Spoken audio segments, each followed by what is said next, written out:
kills my heart to see. It rises no longer on me. It's critical of me. You stop messing with me. It kills my heart to know you don't think this love could grow. 'Cause anywhere you go, you know I would follow. 'Cause I'm sleepless about you. Sleepless about you. Oh, oh, oh. Oh, oh. Sleepless about you.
You know, like no one ever did before.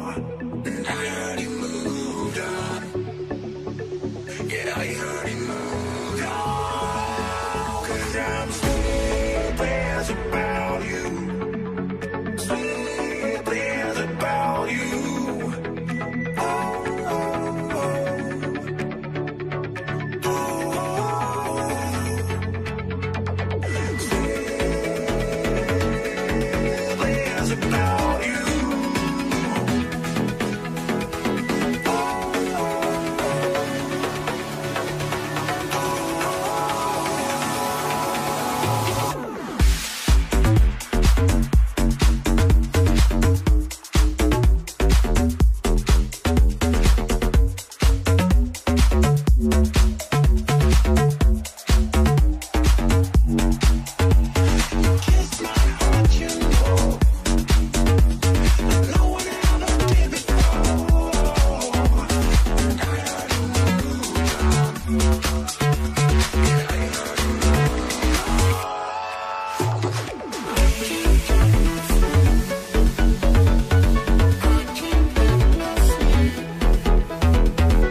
It kills my heart to see.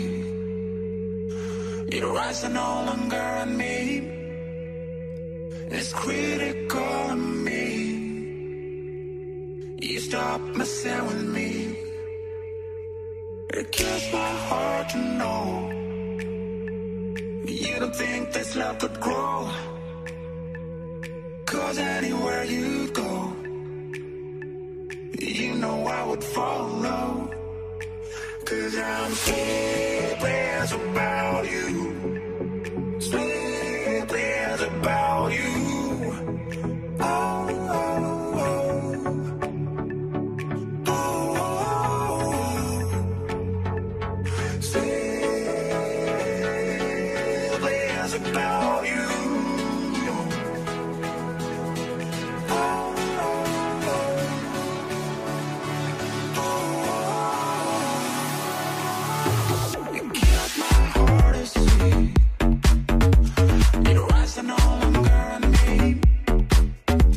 It's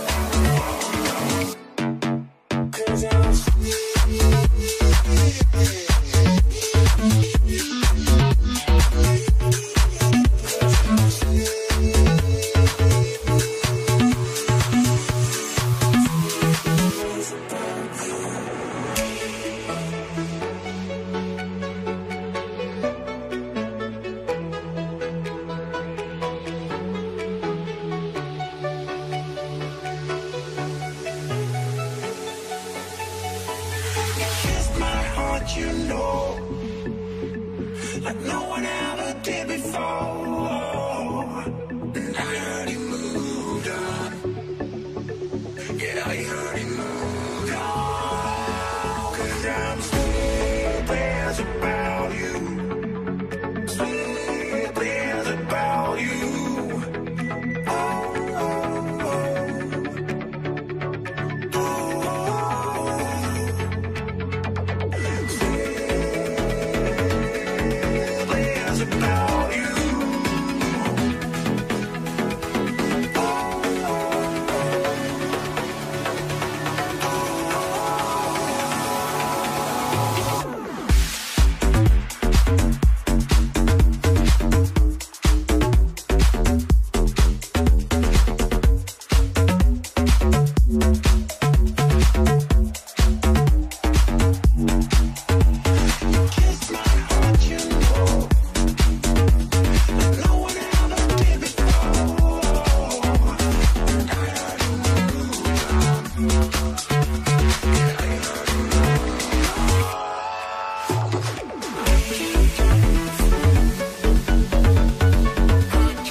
It kills my heart to see it rising no longer on me. It's critical of me. You stop messing with me. It kills my heart to know you don't think this love could grow. 'Cause anywhere you go, you know I would follow. 'Cause I'm sleepless about you. Sleepless about you. Oh, oh, oh. Oh, sleepless about you.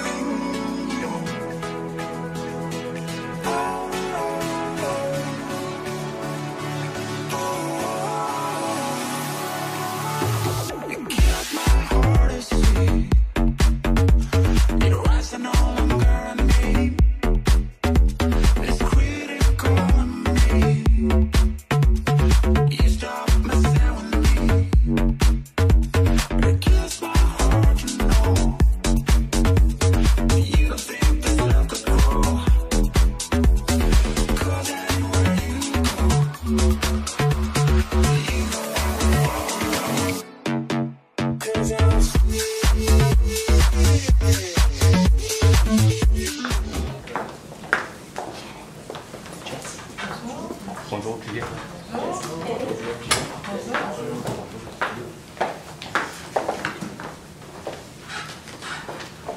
Bonjour, chers participants. Est-ce que vous désirez que je lance les règles en français ou en anglais? Ça ne dérange pas. Oui. Chaque équipe dispose de 20 minutes afin de présenter son cas au juge. J'afficherai un carton comme ceci pour les 10, les 5, les 2 dernières minutes, ainsi que les 30 dernières secondes de la présentation. Lors des 10 dernières secondes du discours, j'indiquerai à l'aide de mes deux mains le nombre de secondes restantes. Si vous n'avez pas terminé votre présentation après 20 minutes, elle se verra arrêter afin de passer à la période de questions. Une période de questions d'une durée maximale de 5 minutes est allouée au jury à la fin de la présentation. Veuillez noter que vous ne pouvez en aucun temps déployer le nom ou la provenance de votre université. Que laisse maintenant les juges se nommer, puis ensuite débuter votre présentation lorsqu'ils ont terminé. Bon après-midi. Richard Scofield, vice-président de la restauration et des ventes chez Saint-Hubert. Bonjour, Richard Hébert, directeur des opérations pour le JDC Saint-Hubert. Bonjour, Louise Salvaire, directrice des finances chez Saint-Hubert. Bonjour, Guy Maltais, professeur de gestion des opérations.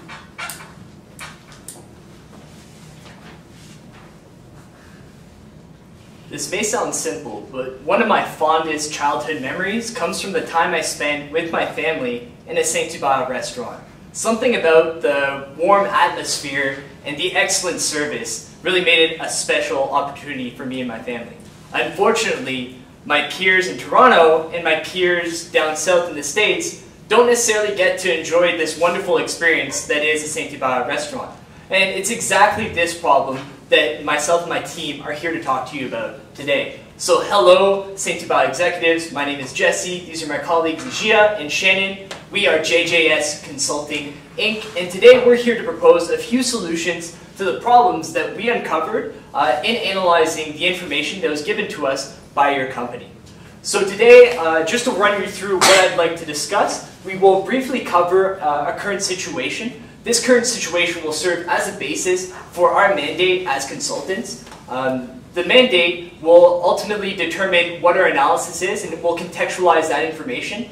This analysis will ultimately culminate in our recommendation, and finally we'll cap everything off in the presentation with a brief implementation plan. But before we can get to any of this, I think it's really important that we all be on an equal footing in relation to the current situation at Saint-Hubert, on the market, and in the industry. So here are a few quick facts that we should all retain throughout the entirety of the proposal. So first and foremost, Saint-Hubert is really dominant in Quebec. It was actually ranked as the 17th most admired company in the province, which is something really spectacular for a company like Saint-Hubert. And to support this, they actually have a 5% market share in Quebec, which makes them the market leader in that province, and by far, compared to other competitors. Something to keep in mind, however, is that their success relies heavily on an elaborate distribution network. And this distribution network is a bit hard to replicate in other regions in Canada. So we also note that there's a slight trend towards small and medium enterprises as well as fast service restaurants, in spite of the continued growth of Saint-Hubert restaurants. So we know also that that Saint-Hubert holds a 4.7% market share for its restaurants that are outside of Quebec, which are labeled as test restaurants. As an example, they have restaurants here in Ottawa and in Cornwall and so forth. And finally, we know that Saint-Hubert is currently considering expansion, but the distribution process presents unique challenges. So having established all these facts, I think our mandate is a little bit clearer. Me and my team were contracted to determine and justify if Saint-Hubert should expand its restaurant line, and if so, to determine if they should expand through Ontario and or through New Brunswick. As part of our mandate, we actually established 3 sub-objectives, those being to evaluate the distribution costs of various options, to identify the city or cities with the largest market potential, and then also to select the type of restaurants to be established in the selected regions. So now that we're all on the same page with what we're here to do as consultants, I want to jump right to the analysis. And what's most intuitive to me is to start with a SWOT analysis. So I want to take a closer look at the strengths, weaknesses, opportunities, and threats found at Saint-Hubert. So through our research, we found that some of the strengths for Saint-Hubert were its top-notch service, so excellent service from its staff and as a restaurant. They're very well established in Quebec. As we established, they have a 5% market share there. They also offer different restaurant types, which might appeal to different consumers. And then finally, Saint-Hubert is really innovative in terms of restaurant services. So we know that they're one of the first companies in Canada to offer this delivery service. However, these strengths do come with their own set of weaknesses. So we also know that Saint-Hubert recently lost 0.2% of their market share, and that sales per location saw a decrease of about 6%. So from these strengths and weaknesses, we can derive opportunities and threats for the company. So among these opportunities, we have to mention that they can potentially expand nationally and succeed in doing so. There are trends towards FSRs and QSRs, which Saint-Hubert does offer. And then finally, there's a better integration of sustainability. So we know that in the 2000s and 2010s, Saint-Hubert was trending towards sustainable initiatives like air-chilled chicken. And we feel that there's an opportunity here for Saint-Hubert to continue these initiatives nationwide. We mentioned opportunities. I also want to touch briefly upon the threats. So there's a highly competitive market out there. We did mention this, that it's only a 5% market share, even though they're leaders. They're losing market share at times, so that is a threat. And finally, we're also going through a recovering economy. So there are challenges with this economy where there are less people spending, less people going out to restaurants. And then finally, distribution networks and constructing new distribution networks, say in Toronto or New Brunswick, can be extremely costly, which is a threat it's just a threat for higher costs, operational costs. So continuing our analysis, we found that there are a few questions that we need to answer. One of those being, do we build a plant or do we not build a plant? So option 1 here, we said to build a distribution center in a given location, or option 2, to continue to solely rely on the distribution centers found in Quebec. So to look at the advantages and disadvantages of actually building a new distribution center, we found that some advantages were a reduction of transportation costs. We also mentioned here that there's this strategy to build a new distribution center would be consistent with your current strategy in Quebec, where you do have 2 distribution centers that greatly help your capacity. And then finally, a last advantage would be that it supports the idea of future growth. So let's say if you were to build a distribution center in Toronto, you can continue to grow around that region in Ontario very easily. Some disadvantages of this option, however, there's a high initial capital investment, which is non-negligible. There's also an increased distance between the Blainville plant and the new distribution center, which is in Montreal. The Blainville plant, and then finally increased costs all throughout the board. And then our second option here was not to build. So some advantages of this option would be to avoid the risks associated with building a new distribution center. So as we know, if the distribution center or the expansion were not to work out, this could lead to higher operational costs. And then finally, another advantage would be to limit the additional capital costs to be invested in new projects. So if we can go briefly over the disadvantages, there would be a limit to company growth if we were not to build a distribution center. It would be difficult to manage the distribution network if we were to expand to Ontario or New Brunswick without that extra distribution center in the region. And then finally, this strategy or this approach is just inconsistent with your overall strategy. So maintenant que j'ai parlé un peu de notre analyse, je veux maintenant céder la parole à mon collègue Gia qui discutera en profondeur de d'autres questions dont nous avons répondu. Donc merci beaucoup Jesse. Donc pour continuer, d'abord il faut se résoudre à cette première question pour ne pas en embarquer sur d'autres. Donc premièrement, est-ce qu'on devrait en construire une autre centre ou on devrait garder ce qu'on a? Donc, premièrement, il faut regarder comment on a utilisé notre centre en ce moment. Est-ce qu'il y a des capacités d'être utilisées durant plusieurs années encore, à long terme, de manière durable, pour soutenir notre développement? Ou est-ce que, si on a une croissance dans notre marché, nous ne pourrons plus maintenir ou soutenir notre production qu'on aura besoin? Donc, ce qu'on remarque en ce moment, c'est que nous avons déjà 2 usines, je veux dire centres de distribution, qui ont chacun ses capacités. Et cette capacité-là, en ce moment, serait sous environ 27 millions de kilos. Et en ce moment, ce que nous autres, on va vous vendez, c'est environ 23 millions de kilos. Et ça, on peut voir que la capacité de l'usine est déjà utilisée à plus de 80%. C'est quelque chose qui nous donne une signe pour dire, si on continue à avoir des croissances de 4% à chaque année, fantastique comme vous le faites, ou juste de suivre la tendance du marché avec une croissance de 2 à 3% à chaque année, on peut vraiment avoir besoin de la construction d'une nouvelle usine dans le futur, même si on ne pense pas s'expandre à d'autres places. Donc, premièrement, maintenant, on peut résoudre cette question-là de si on a besoin d'une construction ou pas. La réponse est oui. Aussi, comme Jesse avait mentionné, c'est dans votre stratégie.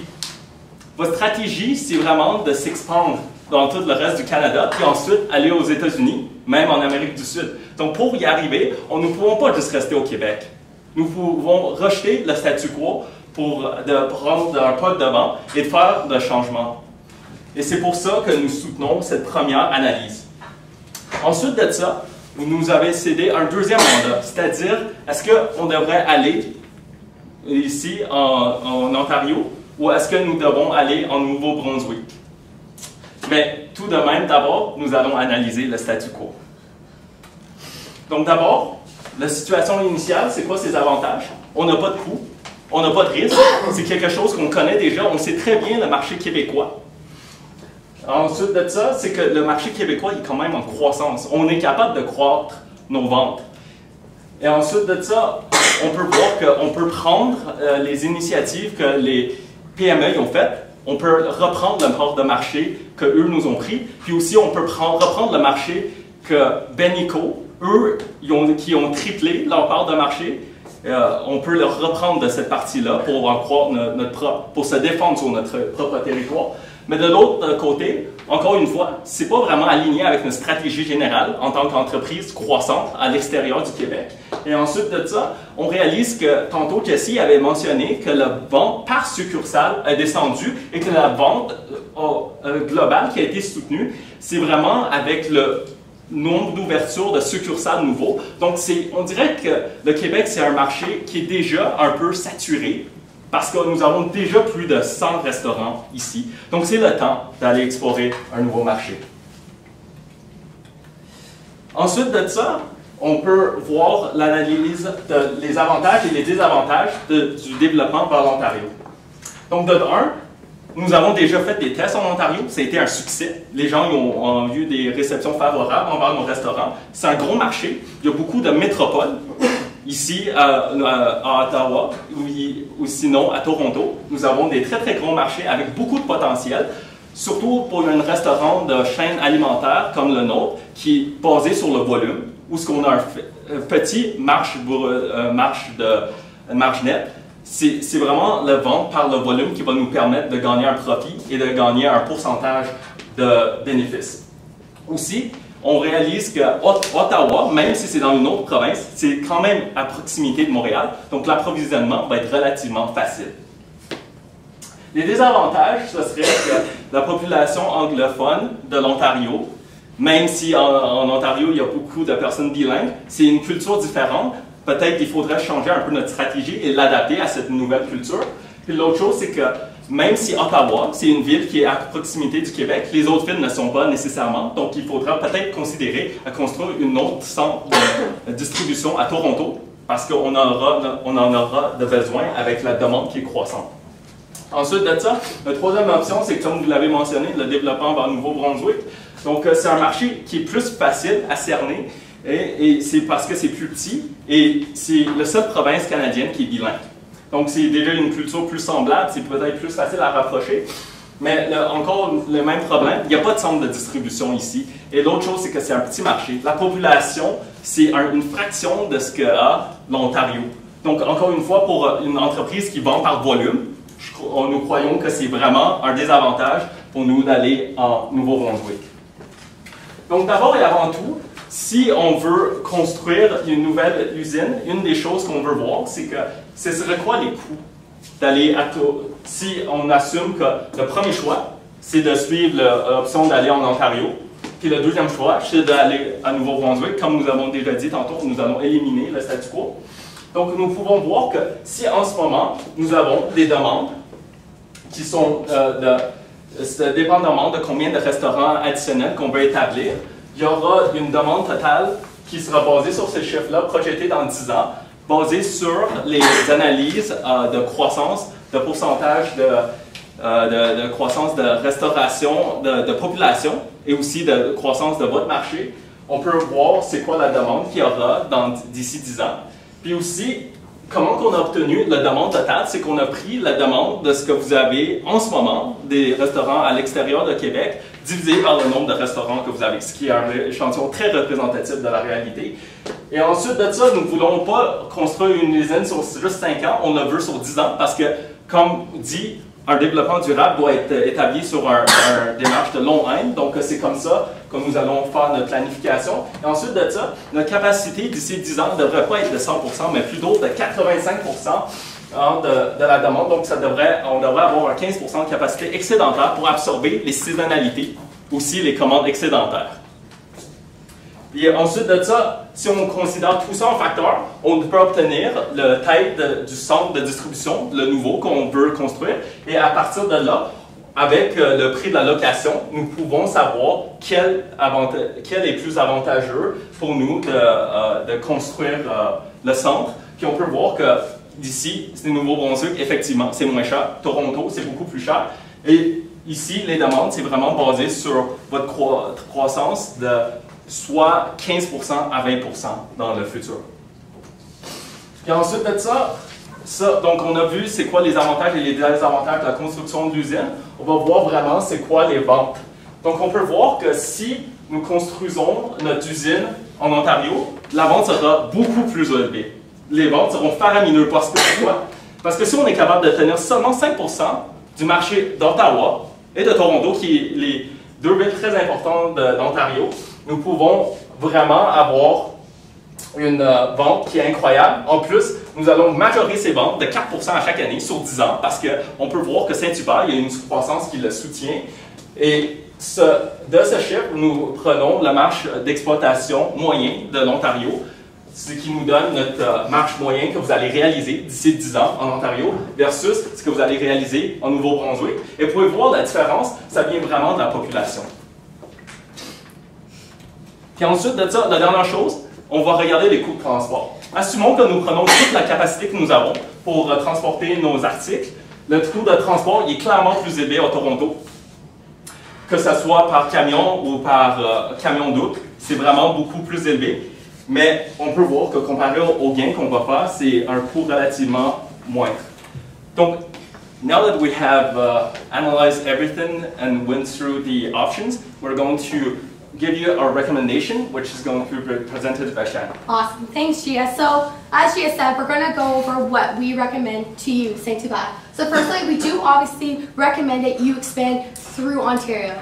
More specifically, Toronto and Ottawa. You are already established in the Ottawa market, so it's a great opportunity for you to continuously expand. We do want you to open up new restaurants more in Toronto due to the population base. So Toronto does have over 5 million people, so there's obviously greater opportunity for you to expand in this market.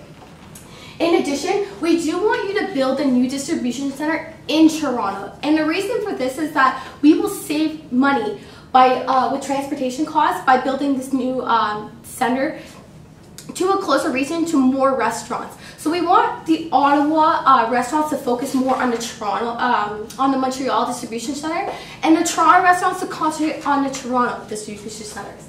Lastly, we do want you to implement more of the fast food and traditional restaurants because this is a growing trend in the market. So these are definitely aspects that you want to implement in these new cities. So as for our implementation plan, of course, the short term. So we're looking from 0 to 6 months. So what we obviously want you to do is we want you to start building your plan as soon as possible. This does take a lot of time, so we want you to get that process going. We also want you to start building the new locations. The new locations in Ottawa and Toronto. So we want to start getting them all started up and ready to go. And of course, add that promotion so we can create that brand awareness. And lastly, we do want to develop those temporary operational plans so the new restaurants in Toronto can have that support. As for the medium plan, we are going to concentrate on finishing that development of the plan. We also want to open more restaurants in the GTA, so the Greater Toronto, and of course more in Ottawa. We also want you to speak to grocery store chains to actually try and maybe implement some of your grocery store items into grocery stores like Metro and Loblaws. And lastly, we do want you to obviously develop an effective marketing campaign so people can know what Saint-Hubert is across Canada. Lastly, long term, of course, we do want you to open up all your restaurants. So in general, we're looking to 15 to 20 restaurants in Ontario. We do also want you to assess your success in Ontario. So we want you to evaluate the pros and the cons, the reception of the consumers, and know where you have to adjust yourselves. In addition, you do want to conduct more market research in New Brunswick market and US market. You want to continue your sustainable initiatives because it's obviously a very important factor in today's society. And lastly, you do want to consider your expansion plans for New Brunswick. So we want you to consider this beyond 5 years compared to the 5 years that were given to us.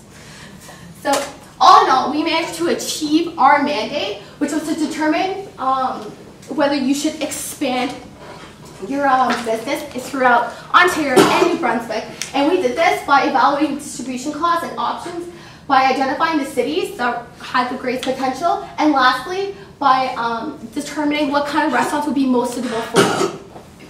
I mentioned earlier that we need to expand to new locations. I think if you adopt our initiative, this is possible. This concludes our presentation. Thank you for listening. If you have any questions, we'll answer them now.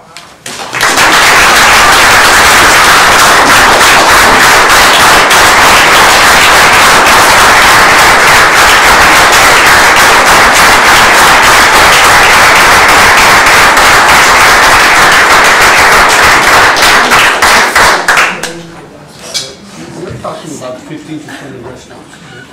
So I guess it would be about, let's say, about 15 in Toronto and 5 in Ottawa, or something like that. I'm going to pass that over to Gia. Merci beaucoup pour la question. Donc, J'ai pas fini. OK. Oh, excuse What I was wondering why, like for instance, five new restaurants in Ottawa. That's quite a lot since we already have about 3 of them right now. Why didn't you think or suggest that a few restaurants could be in other places, like let's say Kingston or Kitchener or whatever? Now it's over. Thank you very much again for the question. So when we're looking at those numbers, we're looking at the size of the population because our emphasis and our analysis is really based on the volume sales. So if we have a larger population, we can achieve that. So in our presentation, we mentioned maybe perhaps 25% of the restaurant in Ottawa and 75% of the restaurant in Toronto, because the Toronto population is about 3 times greater than Ottawa. And White Most Wanted restaurant is about 20% of your enterprise, which is the goal that you want to achieve, to have about 20% of your enterprise outside Quebec. And you're very right about having restaurants at other places. We can definitely do that. We actually, if I could just add, we actually did consider this strategy of expanding outside Toronto and locations like Kingston outside. But like he said, because of the massive population in Toronto, we wanted to focus on that. And like you mentioned, Ottawa, we have 5 restaurants there. Well, again, that's a pretty big population compared to other cities, and there's tremendous growth. So there's like a 10% population growth occurring in Ottawa. So that's why we chose to focus on those. And there's 9% in GTA. And the fact that Toronto, being such a big market, to get the brand recognition that we have in Quebec in such a big market, would take an extremely important amount of marketing dollars to do it. What is your plan around that? How would you build up the recognition to make the restaurant succeed? Part 1. Part 2, did you take into consideration the cost of the sites, being as it is a very more expensive city compared to others? And part 3, the cultural diversity that Toronto has, is that was taken into consideration as well? So I'll cover the marketing aspect of the question. Okay.